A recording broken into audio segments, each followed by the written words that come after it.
Hello everyone, जय हिंद। आज इस वीडियो में हम देखेंगे सुंग वंश के बारे में। ठीक है, काफी महत्वपूर्ण ये वीडियो है। आज इस वीडियो में जितने भी मैं कराऊंगा सुंग वंश उससे पूरे कंप्लीट हो जाएंगे। इस वीडियो में पूरे सुंग वंश कंप्लीट हो जाएंगे। इसके अतिरिक्त सुंग वंश को मत देखना, पूरे कंप्लीट हो जाएंगे। जो जो फैक्ट्स है मैंने पूरे को सबमिट कर दिए, इससे बाहर सुंग वंश को लेकर आप देखना भी मत। ठीक है, काफी सफिशिएंट है। ठीक है, चलिए वीडियो को स्टार्ट करते हैं, क्योंकि सीधी बात, नो बकवास। ठीक है, सुंग वंश देखो, इससे पहले कौन सा वंश था? मौर्य वंश। आप देखेंगे बिंदुसार, चंद्रगुप्त मौर्य, सम्राट अशोक, ये सब क्या है? मौर्य वंश। और मौर्य वंश का जो अंतिम शासक का नाम क्या था? विहद्रथ। तो विहद्रथ देखो, मौर्य वंश के अंतिम शासक आपसे डायरेक्टली पूछा जाता है, तो मौर्य वंश के अंतिम शासक का क्या नाम था? विहद्रथ। और इसका जो सेनापति था पुष्यमित्र शुंग। ठीक है, तो ये जो पुष्यमित्र शुंग था, जो विहद्रथ का सेनापति था, इसने अपने शासक किसको? विहद्रथ को मार दिया। किसने? पुष्यमित्र शुंग ने। ठीक है, और जो है मौर्य वंश का खात्मा करके शुंग वंश की स्थापना कर दी। ठीक है, मैं आपको हिस्ट्री में थोड़ा सा रिवाइज करा देता हूं। हर्यक वंश के संस्थापक का क्या नाम था? बिंबिसार। बिंबिसार की जो बेटा का क्या नाम था? अजातशत्रु। अजातशत्रु ने सत्ता के लालच में अपने पिता को मार दिया, बिंबिसार को। फिर देखेंगे अजातशत्रु का बेटा का क्या नाम था? उदयन। उदयन ने सत्ता के लालच में अपने पिता अजातशत्रु को मार दिया। ठीक है, हर्यक वंश के अंतिम शासक का क्या नाम था? नागदशक। और नागदशक के सेनापति शिशुनाग ने क्या कर दिया? नागदशक को मार दिया। ठीक है, और शिशुनाग वंश के अंतिम शासक का क्या नाम था? नंदीवर्धन। और नंदीवर्धन के ही सेनापति ने महापद्मनंद ने जो है नंदीवर्धन को मार दिया। ठीक है, और यहाँ पर ठीक ऐसे ही देखेंगे कि मौर्य वंश में क्या है? विहद्रथ की जो सेनापति है उसका नाम है पुष्यमित्र शुंग है। उसने ही अपने शासक को मारकर शुंग वंश की स्थापना कर दी। यानी कि आप देखो कि सत्ता के लालच में हिस्ट्री हमें सीख देता है, एक हमें समझ देता है, एक हमें समझदारी देता है। हिस्ट्री बोर नहीं होता, हिस्ट्री से हमेशा आपको सीखने को मिलेगा। यहाँ पर देखेंगे कि अपने ही लोग, अपने जितने भी हम करीबी, जिसके ऊपर हम आंख बंद करके भरोसा करते हैं, वही हमारा जो है सबसे बड़ा घात करता है। रक्षक ही हमारा भक्षक हो जाता है। ठीक है, आप हिस्ट्री में देखें, कोई अपने पिता को मार रहा है, कोई अपने सेनापति होकर अपने शासक को मार रहा है। ठीक है, यहाँ पर आपको क्या सीखने को मिल रहा है? जो जितने करीबी हैं आपसे, उनसे संभाल कर रहिए। ठीक है, आंख को खोल कर रखिए। ठीक है, क्योंकि रक्षक ही भक्षक होता है। जो सबसे आपसे, जो आपके सबसे ज्यादा करीबी होते हैं, वही आपके सबसे बड़े विश्वासघाती होते हैं। ठीक है, इसलिए हिस्ट्री से आपको हमेशा सीखने को मिलेगा। ठीक है, चलिए, शुंग वंश का जो है मौर्य वंश का अंतिम शासक क्या था? विहद्रथ। विहद्रथ के सेनापति का क्या नाम था? पुष्यमित्र शुंग ने जो है अपने विहद्रथ को मार दिया, मौर्य वंश का खात्मा कर दिया और शुंग वंश की स्थापना कर दी। ठीक है, तो अगर आपसे पूछे शुंग वंश का जो संस्थापक का क्या नाम है, तो पुष्यमित्र शुंग है। ठीक है, चलिए इसके बारे में देखते हैं। जो शुंग वंश की जानकारी हमें किससे मिलती है, ये पूछा जाता है। ठीक है, और जहां जहां पर पूछा जाता है गवर्नमेंट एग्जाम में, मैं आपको वहां पर डील कर दूंगा। ठीक है, तो पाणिनि की अष्टाध्यायी, पाणिनि की जो रचना का क्या नाम है? अष्टाध्यायी। आपको कैसे पूछा जाता है? पाणिनि के रचना या साहित्य का नाम है अष्टाध्यायी। ठीक है, पतंजलि का महाभाष्य। पतंजलि का जो साहित्य का क्या नाम है? महाभाष्य। बाणभट्ट की जो रचना का क्या नाम है? हर्षचरित। ठीक है, मैं बोल रहा हूं, उसको याद ही कर लेना। ठीक है, आपको डायरेक्टली पूछा जाता है कि पाणिनि के साहित्य या रचना का क्या नाम है? अष्टाध्यायी है। ठीक है, पतंजलि की जो रचना का क्या नाम है? महाभाष्य। ठीक है, बाणभट्ट की जो रचना का क्या नाम है? हर्षचरित। आपको मैच ऑफ फॉलोइंग दे दिया जाता है। ठीक है, आपको मिलाना पड़ेगा। बाणभट्ट की जो रचना का नाम है हर्षचरित है। ठीक है, ये ऐसे आपको ध्यान में रखना है। ठीक है, रचना को याद कर लेना। जितने भी मैं बोलता हूँ, एक एक शब्द जो है बहुत महत्वपूर्ण रहता है, क्योंकि मेरी जितने भी वीडियो आती है पूरे एग्जाम के दृष्टिकोण से महत्वपूर्ण रहता है, सिलेबस के अकॉर्डिंग रहता है। एक्स्ट्रा तो मैं बिल्कुल बिल्कुल सबमिट नहीं करता, एक्स्ट्रा से मुझे चीड़ है। ठीक है, क्योंकि मुझे इतना पता है कि इनके सिलेबस में इतने सारे टॉपिक हैं कि वही ब्रॉड हो जाते हैं, तो एक्स्ट्रा को हम काहे के लिए देखें? उतना हमारे पास समय नहीं है। ठीक है, तो शुंग वंश ने अपनी राजधानी कहां रखी थी? विदिशा में रखी थी। विदिशा, मध्य प्रदेश। ठीक है, पुष्यमित्र शुंग जो है बौद्ध धर्म का विरोधी था। अगर आपसे पूछे कि वह कौन सा शासक है जो बौद्ध धर्म का, या वह कौन सा वंश है जो बौद्ध धर्म का विरोधी था, तो आपको ध्यान में रखना है, तो पुष्यमित्र जो शुंग है, ऐसा शासक था जो बौद्ध धर्म का विरोधी था। इससे पहले हम देखे थे कि शुंग वंश से पहले कौन था?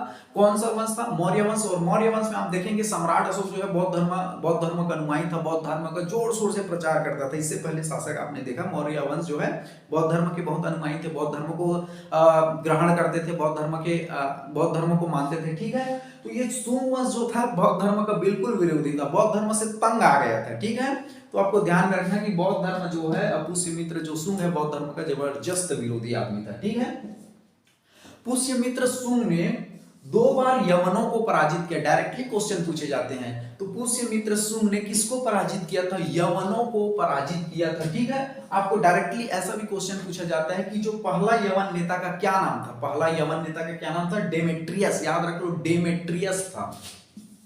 ठीक है। पहले यवन यवन नेता का क्या नाम था? डेमेट्रियस था। ठीक है, चलिए अगला देखते हैं। शुंग वंश मगध साम्राज्य का पहला ब्राह्मण वंश था। डायरेक्टली क्वेश्चन पूछे जाते हैं, वह कौन सा वंश है जो ब्राह्मण वंश था, या मगध साम्राज्य का कौन सा जो वंश है ब्राह्मण वंश था? तो आपको ध्यान में रखना है जो शुंग वंश है। ठीक है, शुंग वंश जो है मगध साम्राज्य का पहला ब्राह्मण वंश था। ठीक है, चलिए अगला देखते हैं। यह पहला शासक था जिसने अश्वमेध यज्ञ कराया। That is most important. आपसे डायरेक्टली जितने भी मैं हमेशा बोलता हूं कि आप मेरी जितनी भी वीडियो आती है पूरे इंपॉर्टेंट रहते हैं, एक को भी नजरअंदाज मत करना। जो जो बातें बोल रहा हूं उनको आप ईमानदारी से याद कर लीजिएगा। ठीक है, तो पुष्यमित्र जो है पहला शासक था जिन्होंने अश्वमेध यज्ञ किया।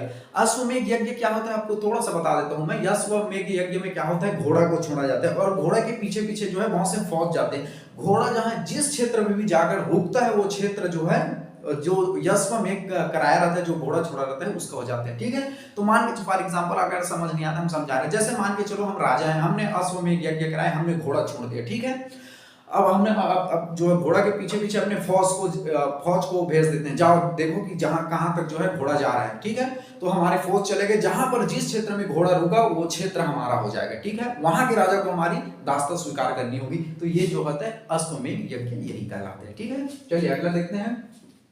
इसके पुत्र का क्या नाम था? अग्निमित्र शुंग। ठीक है, इसके पुत्र का क्या नाम था? अग्निमित्र शुंग, याद रख लो। ठीक है, इसके पुत्र का क्या नाम था? अग्निमित्र शुंग था। ठीक है, अग्निमित्र शुंग जब युद्ध लड़ने के लिए बाहर गए, तो जब वो युद्ध कंप्लीट हुआ तो वो 3-4 महीने तक क्या है, घर आए ही नहीं। ठीक है, कौन? अग्निमित्र जो शुंग है, युद्ध लड़ने के लिए बाहर गए तो 3-4, जब युद्ध समाप्त भी हो गए तो 3-4 महीने तक जो है अग्निमित्र जो है घर आए नहीं। तो इसके जो पिता थे, कौन? पुष्यमित्र शुंग जो है और घबरा गए कि अरे हमारा बेटा जो युद्ध करने के लिए गया था वो कहाँ गया आखिर। ठीक है, तो ये जो अग्निमित्र था वो किसी लड़की के चक्कर में फंस गया था। इनको क्या हो गया था? लव हो गया था। ठीक है, और उसका क्या नाम था? मालविका। याद रखना, तो अग्निमित्र किसका दीवाना हो गया था? मालविका का दीवाना हो गया था। ठीक है, अगर दिल जले पिक्चर में आप देखेंगे तो अमरीश पुरी बोलते दीवाना है दिल जले। ठीक है, तो अग्निमित्र किसके प्यार में चक्कर में पड़ गए थे? मालविका के चक्कर में पड़ गए थे। ठीक है, 3-4 महीने तक ये घर को ही भूल गए थे, घर आने का मन ही नहीं कर रहा था। ठीक है, हमारे जितने भी एस्पिरेंट हम तो आपसे यही बात बोलेंगे कि ये प्यार व्यार के चक्कर में तो बिल्कुल मत रहिएगा। ठीक है, बहुत ही बेकार चीज है। जिनके पीछे आप 4 साल 5 साल पल्सर घुमाते फिरते रहते हैं, इतने पैसे और टाइम वेस्ट करते रहते हैं, उनकी एक दिन शादी होकर निकल जाएगी, आपको पूछेगा भी नहीं जिंदगी में कि कैसे हो, आपका हाल चाल कैसा है। ठीक है, इसलिए ध्यान रखना मेरी बात को, आज गांठ बांध लेना कि इन सब चीजों के चक्कर के पीछे तो बिल्कुल मत पड़ना, टाइम वेस्ट बिल्कुल मत करना। ठीक है, बहुत ही बेकार चीजें हैं। जितना आप 4-5 साल उस लड़की के पीछे देते हो, 1 साल भी अपने करियर के पीछे, जिस भी फील्ड में आपकी प्रोफेशन है, चाहे आप क्रिकेटर हो, चाहे आप सिंगर हो, चाहे आप फिल्म मेकर हो, चाहे स्क्रिप्ट राइटर हो, चाहे आप डिजाइनर हो, 1 साल भी ईमानदारी से अगर अपने फील्ड में दोगे तो उस फील्ड में आप सफलता हो जाएगा। ठीक है, क्योंकि जब आप सफल हो जाओगे ना, उसी लड़की का बाप जो है आपके साथ उसकी शादी करा देंगे, वरना बेरोजगार में तो आपको लात मार कर भगा देंगे। ठीक है, इसलिए आपको ध्यान में रखना है। और हमारे जो टीचर है, आज से हम 5 साल पहले 12th क्लास में थे, हॉली क्लास स्कूल कवर्धा में थे, तो हमारे टीचर थे चितरंजन तिवारी सर करके। ठीक है, अभी मैं 22 साल का हूँ, आज से 4-5 साल पहले मैं 12th में था। ठीक है, तो हमारे चितरंजन सर बहुत अच्छी बात बोलते थे। वो एक बात बोलते थे, मैं हमेशा उस बात को लेकर आज भी अमल करता हूँ। वो बोलते थे चितरंजन तिवारी सर, वो बोलते थे हमेशा कि बेटा देखो, ठोकर लगने का कभी इंतजार मत करना। समझदार व्यक्ति वही है जो ठोकर लगने से पहले समझ जाए। ठीक है, ठोकर लगने का जिंदगी में जो है आप इंतजार मत कीजिएगा, क्योंकि देखो ये फील्ड बहुत ही बेकार है, किसी के लब के पीछे भागना। देखो आजकल इतनी इस बात को लेकर इतना सटीक हो गया कि इतना भयानक हो गया कि अगर कहीं इसमें आपको देखो, इसमें तुम आपको जान जाने का सबसे पहले तो खतरा है। घर वाले जानेंगे तो आजकल सीधा कटवा देते हैं। ठीक है, आपको मार पड़ेगा, माँ बाप का इज्जत बर्बाद होगा, पैसे बर्बाद होंगे, टाइम वेस्ट बर्बाद होगा। सबसे ज्यादा है कि आजकल तो यार आदमी का वैल्यू नहीं है, पता चला लड़की के घर वाले को, आपको सीधा कटवा देगा। ठीक है, इसलिए इन सब चीजों से दूर रहिए, और बेहतर तो यही है कि ये सब चीज फालतू चीजें हैं, काम तो आता नहीं। ठीक है, मैं तो बता भी दिया कि शुरू में शादी करके निकल जाएंगे, आपको जिंदगी में भी नहीं पूछेगा कि आप कैसे हो, इसलिए इस फालतू चीजों से दूर रहो। ठीक है, ज्यादा भाषणगिरी नहीं करते, चलिए टॉपिक पर आते हैं। ठीक है, तो ये अग्निमित्र किसका दीवाना हो गया था? मालविका का दीवाना हो गया था। और इन दोनों की जो लव स्टोरी को किसने लिख दिया? कालिदास ने लिख दिया। ठीक है, तो देखो अगर आपसे पूछे कालिदास की रचना का क्या नाम है, तो मालविका अग्निमित्र। क्या नाम है? मालविका अग्निमित्र। देखो अग्निमित्र और अग्निमित्र की प्रेमिका का क्या नाम था? मालविका। तो दोनों को मिलाकर क्या हो गया? मालविका अग्निमित्र। जैसे आजकल विराट कोहली और अनुष्का का मिलाकर क्या होता है? विरुष्का होता है नहीं? ठीक उसी प्रकार से कालिदास की जो रचना का क्या नाम है? मालविका अग्निमित्र। ठीक है, अग्निमित्र ने कैसे उनको पूरा प्रोसीजर, पूरा बुक में उनके पूरे लव का वर्णन है, प्रेम का वर्णन है। ठीक है हमें तो दिल जले फिल्म का वो डायलॉग याद आ जाता है, गद्दार शाखा आतंकवादी की कोई प्रेम कहानी नहीं होती। बड़ा प्यारा खूबसूरत वो फिल्म है। ठीक है, चलिए। तो अग्निमित्र और मालविका की जो मालविका अग्निमित्र, इसकी जो रचना का क्या नाम, इसने मालविका अग्निमित्र की जो रिटर्न वाला काम किसने किया यार? आप समझ रहे हो है नहीं? तो कालिदास की जो रचना का क्या नाम है? मालविका अग्निमित्र। ठीक है, द्वितीय यवन सेनापति मिनांडर को हराया। ध्यान से समझिए, पहला जो यवन नेता का क्या नाम था? डेमेट्रियस था। द्वितीय यवन जो सेनापति उसका क्या नाम था? मिनांडर। ठीक है, इनके नाम याद रखने। ठीक है, पहला यवन नेता का क्या नाम था? डेमेट्रियस था। दूसरा यवन नेता का क्या नाम था? मिनांडर था। ठीक है, थोड़ा सा हम पानी पी लेते हैं, हमारा गला सूख गया है।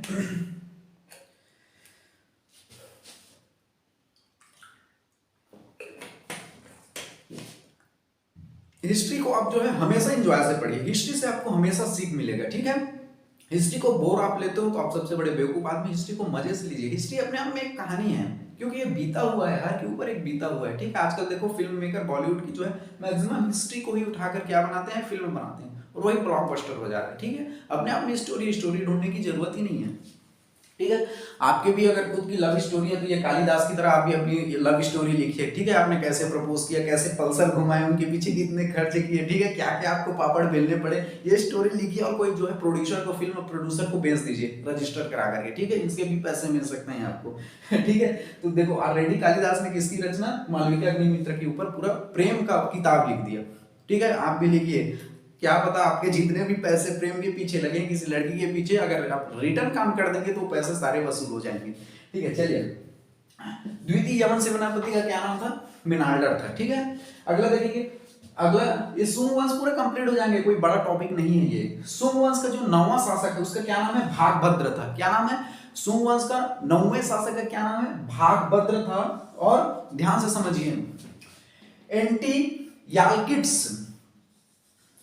एंटीयाल्किड्स ने अपने राजदूत हेलियोडोरस, नाम याद रख लो, हेलियोडोरस को विदिशा दरबार में भेजा और इसने भागवत धर्म ग्रहण कर लिया। ठीक है, डायरेक्टली क्वेश्चन पूछा जाता है कि हेलियोडोरस को विदिशा दरबार में भेजा तो उसने कौन से धर्म को ग्रहण किया? तो इसने भागवत धर्म को ग्रहण कर लिया। ठीक है, नाम याद रखना, हेलियोडोरस। ठीक है, चलिए अगला देखते हैं। सुंग वंश का जो अंतिम शासक उसका क्या नाम है? देवभूति था। सुंग वंश का अंतिम शासक का क्या नाम था? देवभूति। और देवभूति के जो सेनापति है उसका क्या नाम था? वासुदेव कर्ण ने इसकी हत्या कर दी और कर्ण वंश की स्थापना कर दी। ठीक है, देखो आप कितना मैं हिस्ट्री में बताऊं कि आप हर्यक वंश को ही देख लो, शिशुनाग वंश के सेनापति को देख लो, यहाँ पर ये सुंग वंश जो है ऑलरेडी पुष्यमित्र सुंग ने मौर्य वंश के जो है शासक को मारा था, और इसी सुंग वंश के देखो अंतिम शासक को जो है वासुदेव कर्ण ने, इसके सेनापति ने इसे मार दिया। ठीक है, सत्ता के लालच प्रशासन में क्या होता है ये तो समझ नहीं आता। ठीक है, इतनी लालच भी बेकार बातें होती है। ठीक है, आई होप आपको सुंग वंश जो है पूरे अच्छे से समझ आया गया होगा, ऐसा मैं आशा करता हूँ। चलिए, थैंक यू वेरी मच, जय हिंद।